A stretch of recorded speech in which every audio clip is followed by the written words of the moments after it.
Comment vendre sur un marché où les concurrents font des promesses impossibles à tenir, impossible à délivrer. Quand tu es coach ou formateur, c'est obligé que tu te retrouves dans cette situation où tu vois tes concurrents qui te promettent de perdre 15 kilos en 3 semaines, qui te promettent de devenir milliardaire en 3 mois, qui te promettent de, je sais pas, tu vois, de faire des choses absolument impossibles à délivrer. Et quand toi tu veux gagner ta vie dans ce milieu, comment tu peux faire pour vendre tes produits et services sans avoir à jouer à ce jeu de la surenchère à la promesse. Et c'est une grande question, par défaut, c'est se dire, ok, il faut que je promette plus. Je vais te montrer dans cet épisode que non seulement tu peux vendre beaucoup plus en promettant moins, mais en plus, c'est ce que je te conseille de faire absolument si tu veux durer et si tu veux que ton business fonctionne mieux. Parce que les coachs et les formateurs, petit spoiler alert, sont de loin pas les meilleurs en marketing ou en business et ils commettent des erreurs de débutants parfois à te glacer le sang. Donc, on va commencer par une petite citation de Eugene Schwartz et puis ensuite je vais te parler du framework de Alex Hormozy qui lui-même l'a volé dans un livre qui s'appelle Procrastination Equation. Et voilà, donc la citation de Eugene Schwartz. Je paraphrase parce que j'ai le livre à côté, mais j'ai pas retrouvé la citation exacte de Eugene Schwartz dans Breakthrough Advertising. C'est dans le chapitre de gradualisation, je sais plus où exactement. Donc si tu veux la rechercher, libre à toi.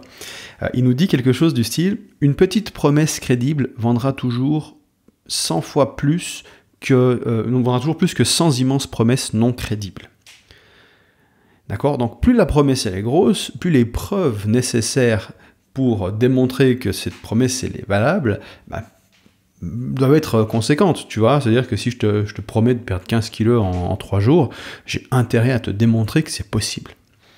Et de manière grandiose, genre 3 fois ce que je promets, peut-être 3-4 fois ce que je promets. Donc plus la promesse elle est grande, plus c'est facile de prouver, d'accord ? C'est évident. Et donc du coup, c'est très intéressant parce qu'il nous dit qu'une petite promesse crédible vendra toujours plus. Moi, quand je vois des gens qui font des grosses promesses et qui derrière ne démontrent pas la véracité de leurs promesses, je sais déjà qu'ils vivent pas super confortablement. Donc, il est possible d'augmenter la valeur perçue sans promettre plus gros. C'est-à-dire que tu as besoin de faire une plus grosse promesse pour ton produit, et tu peux quand même augmenter sa valeur perçue. Parce qu'au final, c'est ça le marketing, c'est augmenter la valeur perçue, c'est le packaging, la manière de faire en sorte que les gens valorisent davantage ton produit. Parce que s'ils voient une valeur perçue plus élevée, ils sont prêts à payer plus, ils sont prêts à acheter plus, que si la valeur était plus basse. Et donc, ce qui est intéressant, et c'est là où je viens avec l'équation de valeur de Alex Hormozy, c'est qu'il nous donne 4 variables qui sont très simples et qui permettent d'augmenter cette valeur perçue. Donc on a effectivement la première variable qui est basée sur le résultat rêvé, et donc là c'est augmenter la taille de la promesse. Mais on a une deuxième variable qui est la probabilité du résultat. Et c'est là où entrent en jeu les preuves, les garanties, les inversions de risque. Ça veut dire que si je te dis par exemple, je te promets que tu vas gagner 1 million d'ici la fin de l'année, est-ce que tu signes ? Ça veut dire, alors je te dis c'est 10 000 euros. Si tu me dis, ouais, mais c'est quoi la preuve que ça a marché ? Faut me faire confiance. Ou alors je te fais une autre promesse, je te dis, d'ici la fin de l'année, tu auras gagné 100 000 euros. Et c'est des 1 000 euros. Mais je m'engage à ce que si tu n'es pas gagné 100 000 euros, je te rembourse 2 fois la somme que tu m'as versée. C'est-à-dire que si tu n'as pas gagné 100 000 euros, je te rembourse 20 000 euros. Donc j'ai promis 10 fois plus petit, je te vends le même truc, mais l'inversion du risque augmente considérablement la valeur perçue. Parce qu'elle agit en termes de preuve. Genre, ok, s'il me fait cette garantie-là, c'est qu'il est sûr de son truc. Et si il s'avérait que son truc, en fait, c'est de la merde, il me donne le double. C'est sur contrat. Donc la valeur perçue est augmentée malgré que la promesse soit beaucoup plus petite. Donc c'est le second produit, à tous les coups, va vendre beaucoup plus que le premier. Je parie toutes mes économies là-dessus. Donc on peut donc augmenter la promesse, augmenter la probabilité de la promesse, ces deux-là sont importantes, et il y a on va diviser, donc il y a deux autres facteurs qui viennent diminuer la valeur perçue, donc on veut atténuer, c'est le délai pour délivrer la promesse et l'effort et les sacrifices que ça demande pour obtenir la promesse. Et donc on veut diminuer le délai, donc si je te dis au lieu que ça soit 100 000 euros d'ici la fin de l'année, c'est 100 000 euros dans 3 mois. Sinon, je te rembourse. Donc c'est encore plus intéressant. Si c'est dans 3 jours, c'est encore plus intéressant. D'accord? Si je te dis, tu signes avec moi aujourd'hui, c'est 100 000 balles. Mais demain, tu es millionnaire. Et quand tu seras millionnaire, tu me payes 100 000 balles. Qui ne signe pas ça?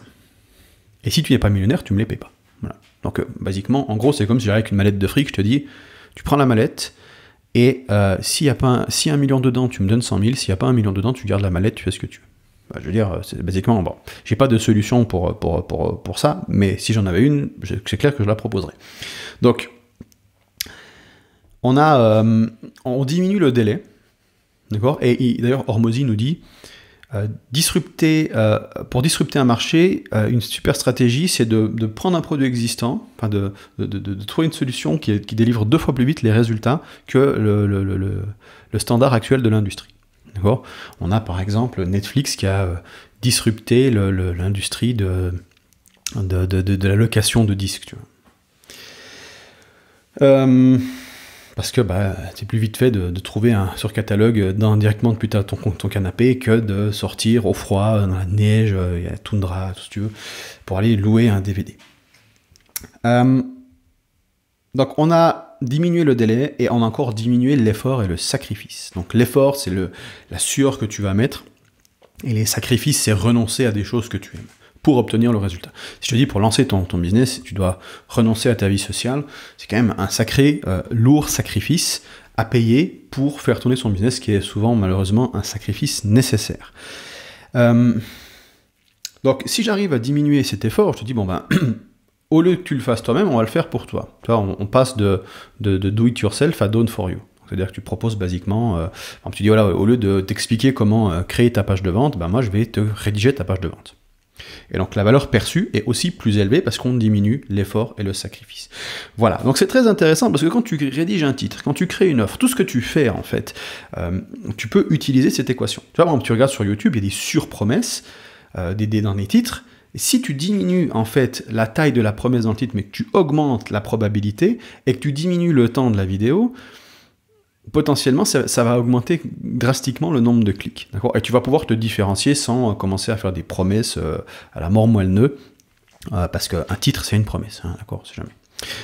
Voilà, donc cette équation, elle est très très simple, je la trouve vraiment super. Alors c'est déjà des concepts que j'appliquais déjà avant. Hormozy, je trouve qu'il l'a super bien démontré. Donc il a trouvé ça je suppose, parce que c'est une équation qui est très proche de Procrastination Equation, ou alors sinon tu tapes Value Equation sur YouTube, tu tomberas sur plein de personnes qui t'expliquent aussi comment appliquer cette équation de valeur. C'est un petit outil qui est très intéressant. Moi l'important vraiment ici, le message que je veux te faire passer, c'est diminue ta promesse, mais augmente l'impact derrière, augmente la probabilité, diminue le délai, et diminue l'effort et le sacrifice, et tu iras beaucoup plus loin, et tu te sentiras aussi mieux. Enfin, rien que le fait de promettre des choses réalistes, tu dors mieux la nuit, d'accord ? Donc voilà. Si cet épisode t'a parlé, n'hésite pas à le partager à quelqu'un qui tu penses en aurait besoin ou en bénéficierait. Et puis si tu as une question, tu peux la poser en commentaire. Moi je te souhaite une magnifique journée, on se retrouve dans un prochain podcast. Salut.